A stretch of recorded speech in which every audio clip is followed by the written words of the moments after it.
Alright everyone, concerning news from Denmark, they now are actively attempting to expand conscription. Well, conscripted military service of the basic kind, taking a year in the guard or something to learn how to march and shoot a gun, and eat a lot of MREs, by the way. And in Denmark, they are probably pretty good. I'd never got a chance to try that Danish MRE.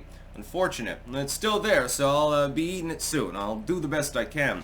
Well, that's okay. I have no problem with that. The problem is that now they're trying to expand conscription to women. Now, I know what some of you will say up front. Well, they wanted equality, so yeah, they're getting equality. Haha, women will be on the front line.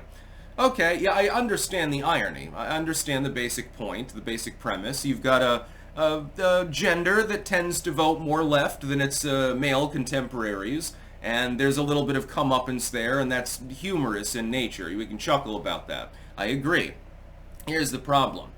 In realistic terms, when we're not in a decadent time where we've got a handful of proxy wars going on and we're laughing at gender studies and stuff like that, let's say shit hits the fan, okay? You've got a World War III situation going on. What do you need? You need women to create the next generation because the current generation has been cut down by 90% or something like that. You need to protect the women, to create children, to create both men and women for the next generation. Women ultimately give birth and men do not. That is the truth. I know that they don't teach that in colleges anymore.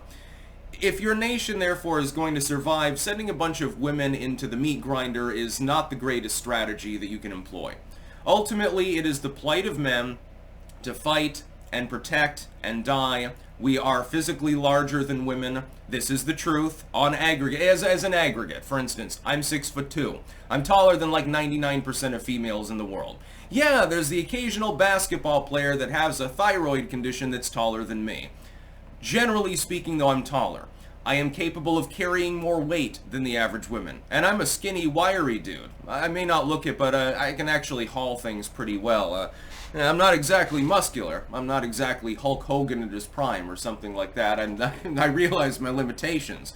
At the end of the day, though, we need to understand, it is the plight of men to do certain things and the plight of women to do certain other things. Women have to suffer through periods and have kids, and birth is painful and shit like that. Men, generally speaking, we have to be the breadwinners, we have to be the defenders. That's just the way that it is. We are biologically ingrained towards this style of behavior. For millions of years, we've been evolving in that direction. It's very interesting that people say, follow the science, there are 100 genders. They don't seem to believe in the theory of evolution anymore, actually. They don't believe in natural selection for some reason. It's very, very intriguing to me. This is equality in action. We can laugh about it all day, and I've certainly had a little cheeky chuckle at this. Yeah, I mean, it is funny. And I don't think that the Danish government... Denmark is pretty innocuous. I don't think anyone's going to attack you, so you probably can get away with it. But when major nations are effectively doing the same thing, like the United States or Russia or something like that, China certainly, their military has plenty of females in it, it becomes worrisome because, if you send women to the front line, those are people that are taken out of the gene pool, and by the way, they're going to tend to be relatively strong and talented individuals, so the kind of people you would want to raise the next generation, you've just killed. Leaving behind people who, in some cases, because they avoided conscription due to a physical or mental defect or something like that. It's a terrible idea. Strategically speaking, this is just a sign, a symbol of Western decadence at this point. It's a sign that we've become weak, mentally speaking, soft, mentally speaking. That we don't feel that there's going to be any major conflict, and so we're not really planning for the possibility. It's just like when the government tells people that prepping is extremism. Doing home canning and plowing in your root cellar and stuff like that, like they dissuade people from that now. Back in the 50s and 60s, government circulars literally tried to guide people of how to do this. Oh, you live in suburbia with your quarter-acre lot. Well, did you know that you can put a bomb shelter in your backyard? Do you know, citizen, how to operate a shortwave radio? We need more militia. You should buy a gun today. That was the way that it was when the boomers were our age, or a little younger than that at this point. I'm showing my age by forgetting that. And now I'm middle-aged, basically. Well, almost. It depends on the actuarian table or something. The boomers were advised to do these things. Be a good citizen. Own a rifle. Be a good citizen. Grow a victory garden. Be a good citizen. Practice field medicine or radio transmissions or something like that. Do your part for the country. The commies want you to be weak. You must be strong.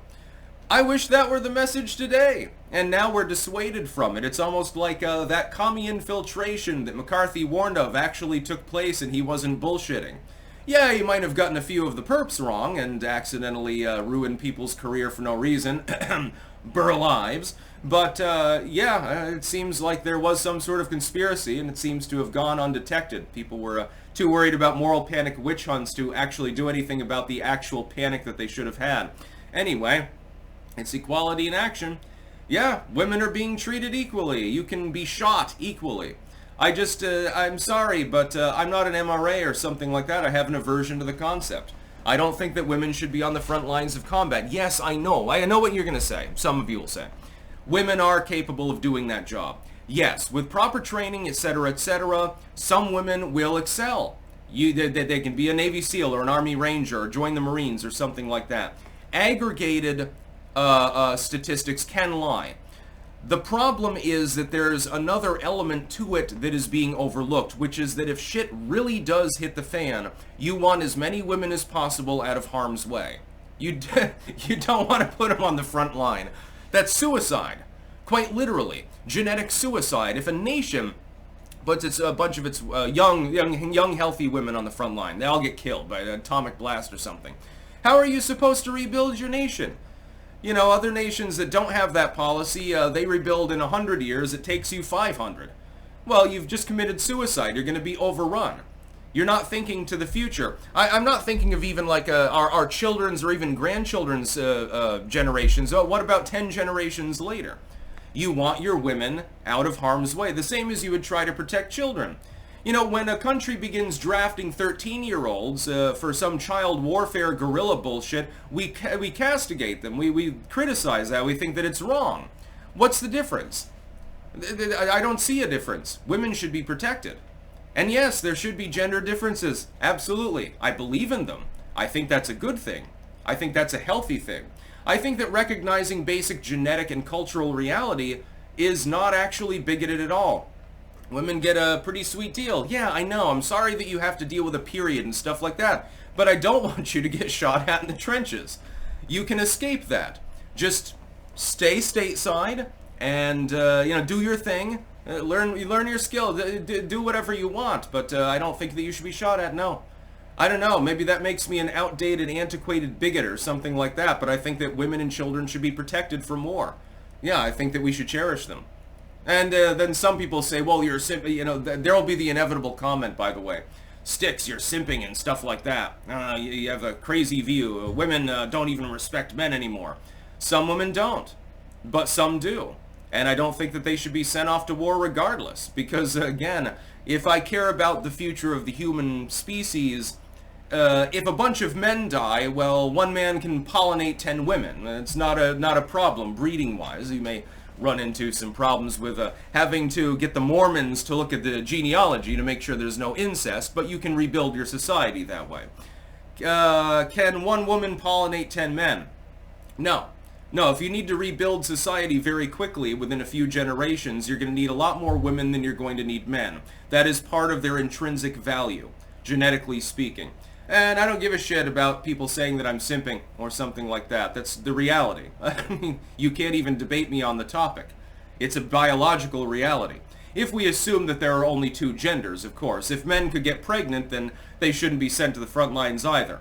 I suppose in some bizarro reality, I can stay home and be a breeder myself and just get fucked all day and have a bunch of kids. But I'm pretty sure that's not the way that it works. I'm pretty sure that that's a biological, that's falsehood. I'm pretty sure that's wrong. That's about all. Peace out.